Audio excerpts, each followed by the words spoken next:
बदलती जीवनशैली, पर्यावरणातील होणारे बदल, त्यामुळे वाढती उष्णता आणि ह्या वाढत्या उन्हाचे भाजी विक्रेता आणि डेली वेजेसवर होणारे परिणाम.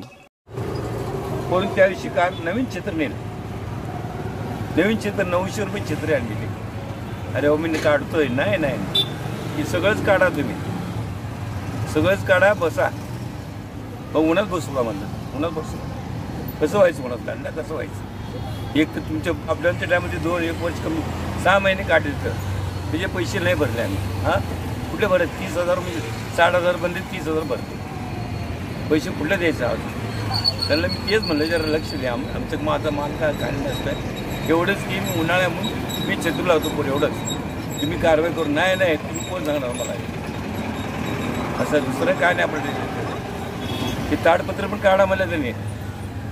उन्हात कसं बसणार तुम्हीच सांगा. भर दिवसात उन्हात बसतो आपण, 3 महिन्यामध्ये त्रास होतो, 3-4 महिने माल सगळं सुटून जाते. आणि मेससाठी दुपारी बसतो मी उन्हात. मेसचे गिऱ्हाईक माझे 2-4 त्या चौकापासून आहे माझं धंदा. 25 वर्ष झाले त्या चौकापासून. तेव्हा ऊन वाढलेलं आहे.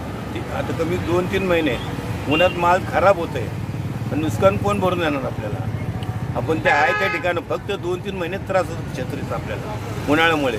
माल खराब होत आहे आणि कमीत कमी 700-800 रुपये नुकसान होतं एक दिवसाचं. पैसे किती कमायचे आहेत मग. अरे विकणारे किती आहेत तिथं. उन्हात 12 महिन्यामध्ये टोपी असते, तरी पण ऊन लागतोच ते पाऊस. त्रास म्हणजे अंग दुखते, हे दुखते, सगळं कोणाला सांगायचं आपलं. आहे ते धंदा करू. आज वय आहे 65 माझं. वयाचे 13 वर्षापासून धंदा करतो मी. 2 वर्ष आता एवढं ऊन आहे कडक, तर पुढचे 2 महिने कसे जातील हे कोणाला सुद्धा माहीत नाही.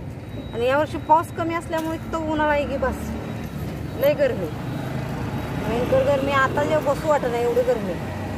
12 वाजता तर ही परिस्थिती, तर दिवस बघा कसं जायचं. आणि ह्या ऊन जे वाढलं त्या उन्हामुळे तब्येतीला फरक पडतो का काय? फरक पडतो लय उन्हाळ्यानं. तब्येत पाणी पिऊन आता आणि तापाचा त्रास वाढतो. शासकीय नियम आणि वाढती उष्णता यामुळे भाजी विक्रेत्यांवर रोजगार आणि आरोग्याच्या समस्येत भर.